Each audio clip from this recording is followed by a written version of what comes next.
the New York Con has come and gone, and I think maybe we should talk about, was this a success for Funko? I think we're currently watching the downfall of Funko right before our eyes. But let's talk about the amount of pops that they had in this convention. So in this convention, not just pops, but I'm going to say items in general. They had around 40 items in general. Now that's kind of a lot for any convention. Some of them ranged anywhere from $105 to $120. So then they went down into the sodas, which are more expensive than the pops. I know none of us still understand why this is. And this is the moment in the video where you could help me out. You could help get this message to everybody. You could maybe even help this message reach Funko. Share this video right here on any one of your social media platforms, Facebook, Twitter, one of those platforms that allow you to share links. Share this link right here, and let's get into this list a little bit further. So they had 40 items at the convention, which is, to me, that's a lot of items to have at any convention, but that's how many they had at this convention.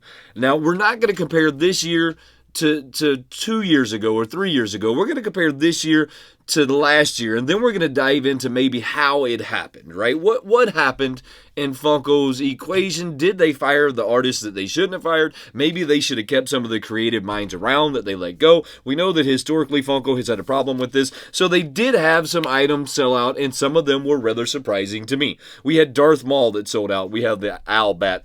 I, to this day, don't understand this Owlbat. We had Sandy Claus. Now, this one is really an understandable sellout. This soda was from the Nightmare Before Christmas, so we knew that everything Nightmare Before Christmas, especially if you threw a new character out there like this, was going to sell out. Then we had Lord Zed from the Power Rangers, also another cult-like following product, the Power Rangers. We had Monkey DeLaffy on, this is supposed to be a poster. To me, it was not a poster because the posters are historically like this big. This was not one of them. This was a $30 version of that, but it did sell out. Now, there could be many reasons why this Laffy sold out. Maybe it has something to do with the HBO series that they just made. Maybe it doesn't. Who really knows? We could kind of pick apart every item just like that. Next, we have this Super Chiffon on Horse. Now, this was a $30 product. To me, this was rather expensive. Then we have the Dark Magic Girl from Yu-Gi-Oh! We all kind of know that Yu-Gi-Oh! Is a trending topic at this moment. Then we had the Goblin Queen from the 97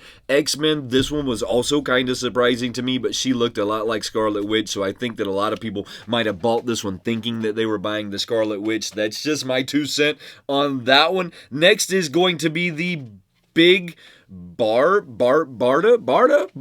from DC, which is also another confusing one to me. This one, the next one is not confusing, which is going to be the McDonald's McNuggets with Pale. This one was not, we all knew, right, that this one was going to sell out. And then the last one that sold out was also super surprising to me. It was going to be the Toxic Avenger Glow. I can't believe that anybody bought this thing. It is one of the ugliest things that I've ever seen in my life. But let's go over a few of the things that didn't sell out, and then we're going to dive into last year's Comic-Con and see if maybe we can figure out where Funko tripped along the way, because we definitely know that there was some tripping that happened, and I think that we've all kind of talked about this, but we're going to talk about it a little bit more. Now, the ones that didn't sell out are going to be things like the No Heart.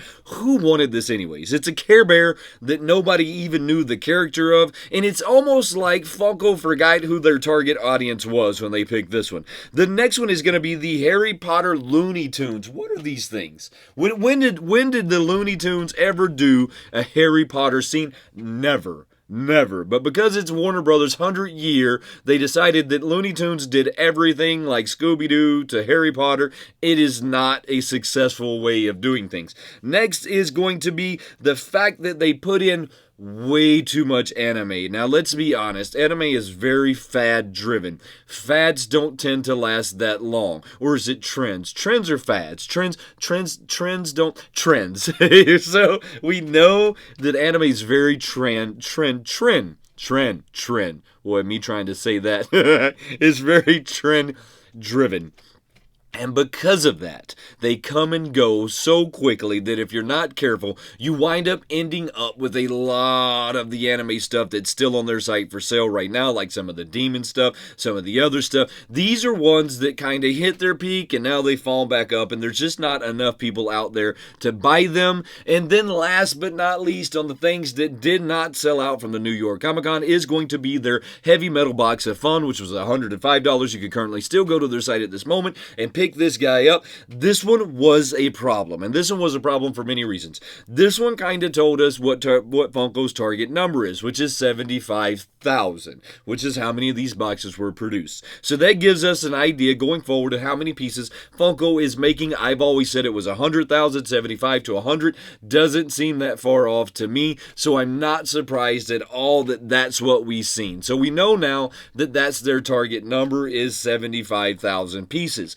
Let's look at last year's New York Con, because I think if we just take a quick glimpse into last year's New York Con, then we'll come to what I believe is the real reason why Funko is having problems at this moment. So Borat, Biggie Smalls, both heavy hitters for a New York convention. Then we had Juggernaut in the 3-liter.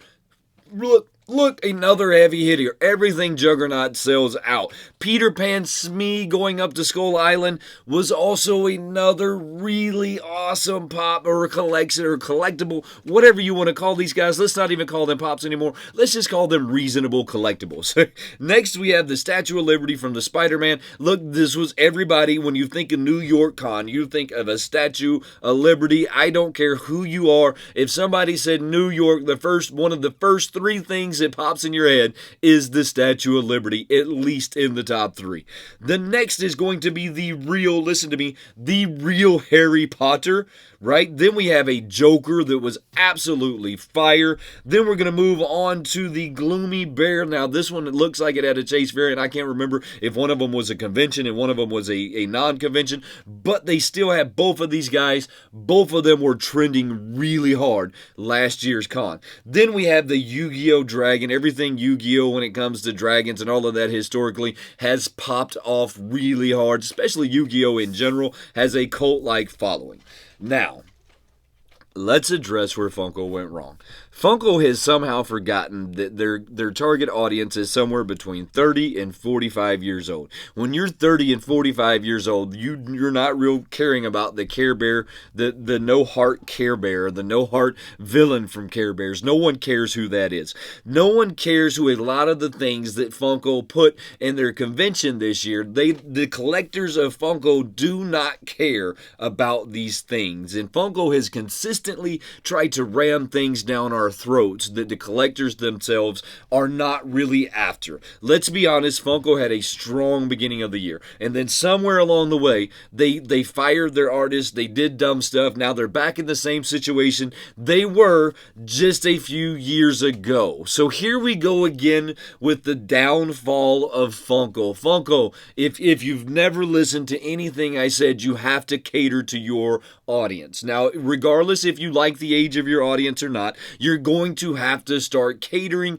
to the age of your audience and quit trying to pull in the younger crowd. The younger crowd that lives in apartments, that are at high school, that are in college, are not trying to fill their studio with little miniature bobbleheads. And until you figure this out, you're going to be in a downward spiral. I don't know how else I could possibly say that to Funko, but I know that you totally understand what I'm saying. Funko quit caring about the collector and started trying to target audiences that weren't necessarily into their pops, and quit targeting the right audience. And that is the easiest way to put what is going on with Funko at this moment. So I'm going to consider this New York Con a complete fail. Hey, and look, and if you like this kind of content, make sure you like, subscribe, follow for more. And if you don't want to do that, hey, look, I truly appreciate you just watching this video to this moment. And if you did watch this video to this moment, that probably means that you're one of the hardcore Wayneko crew guys, and I truly appreciate you. I'm going to catch you next time. Have a good one.